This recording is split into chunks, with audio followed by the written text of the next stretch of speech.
Hi there, this is Lottie, and I am here to talk to you again about my 50 by 50 project challenge. So we only have 2 more of these videos before I'm finished with all of the things on the list, which is cool because I really need to focus on doing the things that are on the list. I mean, and I have been, like I said, I've been doing some, but anyway. So the next 5 things on the 50 by 50 challenge are: do 50 random acts of kindness. I mentioned something similar to this earlier. Might have been a little confusion around, I think it was giving 50 compliments, sending 50 thank you notes, giving away $50, that kind of thing. But it really was a separate thing to do 50 random acts of kindness, which I've done 1 so far. I mean, it is kind of blurry. Like, I've done some other stuff that probably could be counted, and I'm not going to get caught up on it, but anyway. Do 50 random acts of kindness. The next thing is to write a short sci-fi story. This was a challenge that was given to me by friends and co-author, editor of Octavia's Brood, Adrienne Marie Brown. And I was like, what? Okay, I'm gonna try it. I'm actually meeting up with a writer's group, hopefully later this week. And again, I'm not going to keep myself like to this, rigorous schedule of when this stuff has to be completed, because that's just not the point, and that's not where I am in my life anymore to feel that way about a personal undertaking. I'm just not. But write a short sci-fi story. So I'm gonna start on it this week. We'll see where that goes.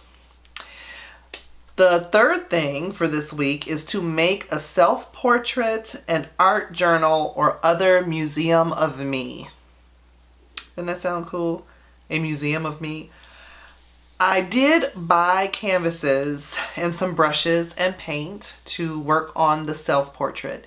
I don't know how it's going to be. I know it's not going to be like, representational or real life or hyper realistic, because I don't paint like that. I never have been able to paint like that.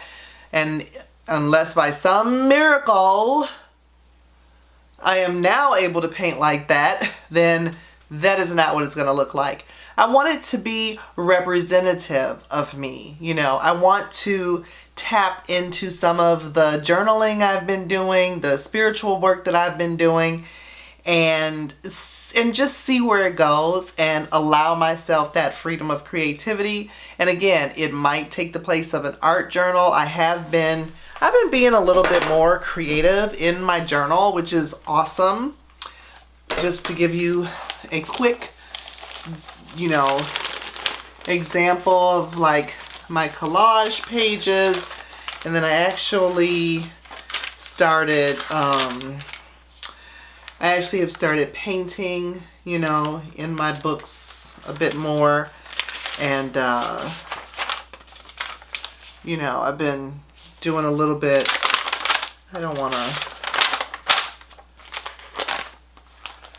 I've been doing a little bit of stuff here, but so I have been doing a little bit more creative, like trying to integrate my written communication with a visual representation of it. So I think I'm doing pretty good on that.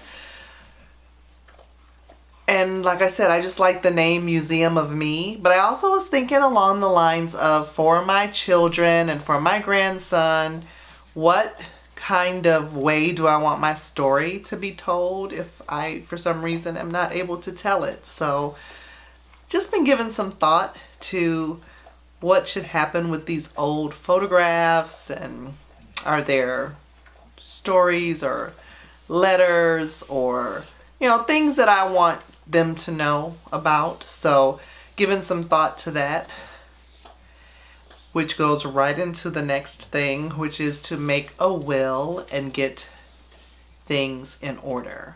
And a lot of people don't want to talk about that, and I'm not trying to be morbid about it, but I do know the last thing I want is for my loved ones to be floundering around in the midst of grief and what have you and not know what to do with stuff and things and things and stuff. So I feel like I owe it to them to at least draft a letter of something saying like, look, this is where everything is, and here's a key, to whatever. I don't know. I just feel that that's important at this time to make sure things are in order. I think it's a responsible thing to do. I think it's a loving thing to do for those that I care about so that they know what to do. And trying to have some of those conversations ahead of time, just lightly have them like, oh, by the way, this is how you do this. Or just explaining things to my children so that they understand. So, things can be scary, like taxes and insurance and, all those things that go along with settling out an estate of some sort. So making my will and getting things in order is on the list. And the last thing for this video is to get a DNA test. I have been going back and forth about doing that. A lot of people are using sources like Ancestry.com or one called, I think, 33andMe or something like that to get DNA tests done. So I think I want to do that for a number of reasons. It goes along with the Museum of Me and wanting to know a bit more about my past. I was adopted, and I always considered my adopted parents my quote-unquote real parents. There was never any question in my mind about wanting to go find my birth mother or anything like that. At the same time, once both of my parents had made their transition, and I just became more aware of not really knowing, where I come from. I know where I come from, but ethnically, biologically, where do I come from? That piece of history. So, and at first I was pretty nervous about it and really not sure how that would play out or any of that. And I still, I just don't know. But I do think it is important. Again, I'm thinking of my children and my grandchildren and their children, and just trying to establish an ancestry, a history, not to take anything away from the family that I grew up in. It's just more so knowing some of those dots in the path that brought me here. So that is another thing, to get a DNA test. So we'll see. That's a big one. So yeah, that's about it for today. I have completely rambled on and on and on, and I hope this doesn't end up being too long. I'll probably edit it way down. So yeah, that's about it for tonight. Thank you so much for watching.